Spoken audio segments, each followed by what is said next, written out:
ಗೌರವಾನ್ವಿತ ತೀರ್ಪುಗಾರರೇ, ಪ್ರೀತಿಯ ಶಿಕ್ಷಕರೇ ಹಾಗೂ ನನ್ನೆಲ್ಲ ಸಹಪಾಠಿಗಳೇ, ಎಲ್ಲರಿಗೂ ನನ್ನ ಹೃತ್ಪೂರ್ವಕ ನಮಸ್ಕಾರಗಳು.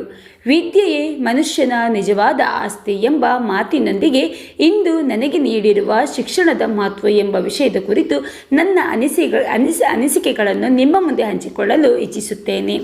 ಶಿಕ್ಷಣವೆಂದರೆ ಕೇವಲ ಪುಸ್ತಕ ಓದಿ ಪರೀಕ್ಷೆಯಲ್ಲಿ ಅಂಕ ಗಳಿಸುವುದಲ್ಲ.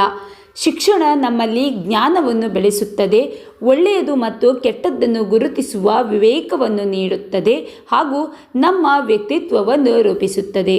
ಒಬ್ಬ ವ್ಯಕ್ತಿ ವಿದ್ಯಾವಂತನಾದರೆ ಅವನ ಜೀವನ ಮಾತ್ರ ಬದಲಾಗುವುದಿಲ್ಲ, ಅವನ ಕುಟುಂಬ, ಸಮಾಜ ಮತ್ತು ದೇಶವು ಅಭಿವೃದ್ಧಿಯಾಗುತ್ತದೆ.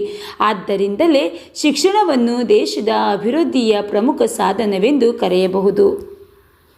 ವಿಶೇಷವಾಗಿ ವಿದ್ಯಾರ್ಥಿ ಜೀವನದಲ್ಲಿ ಶಿಕ್ಷಣದ ಜೊತೆಗೆ ಶಿಸ್ತು, ಸಂಸ್ಕಾರ, ಸಮಯ ಪಾಲನೆ ಮತ್ತು ಮಾನವೀಯ ಮೌಲ್ಯಗಳನ್ನು ಕಲಿಯುವುದು ಬಹಳ ಮುಖ್ಯ.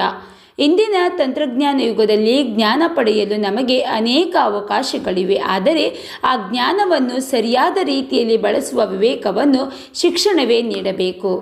ಒಂದು ಚಿಕ್ಕ ಉದಾಹರಣೆ ಹೇಳುವುದಾದರೆ, ಒಬ್ಬ ವ್ಯಕ್ತಿಗೆ ಹಣವನ್ನು ಕೊಟ್ಟರೆ ಅದು ಒಂದು ದಿನ ಖರ್ಚಾಗಬಹುದು, ಆದರೆ ಶಿಕ್ಷಣವನ್ನು ಕೊಟ್ಟರೆ ಅದು ಜೀವನ ಪೂರ್ತಿ ಅವನ ಜೊತೆ ಇರುತ್ತದೆ.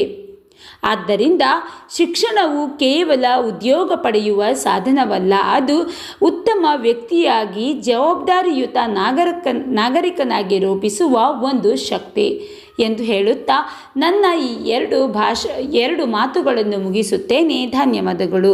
ಇಲ್ಲಿ ಕೆಲವೊಂದು ನಾನು ಟೈಪಿಂಗ್ ಮಾಡೋದ್ರಲ್ಲಿ ಸ್ವಲ್ಪ ಕೆಲವೊಂದು ಅಕ್ಷರ ತಪ್ಪಾಗಿದೆ. ಹಾಗಾಗಿ ನಾನು ಹೇಳಿರುವ ಮಾತನ್ನು ಸರಿಯಾಗಿ ಕೇಳಿಸ್ಕೊಂಡು ನೀವು ಬರೆದಿಟ್ಕೊಳ್ಳಿ, ಸರಿಯಾಗುತ್ತೆ.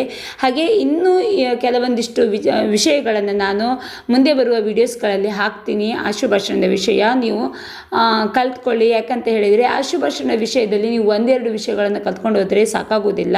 ಹಾಗಾಗಿ ತುಂಬ ವಿಷಯಗಳು ಹಾಗೆ ಇಂಪಾರ್ಟೆಂಟ್ ವಿಷಯಗಳು ಯಾವುದು ಅಂತಲೂ ಕೂಡ ನಾನು ಮುಂದೆ ಬರುವ ವಿಡಿಯೋದಲ್ಲಿ ಹೇಳ್ತೀನಿ.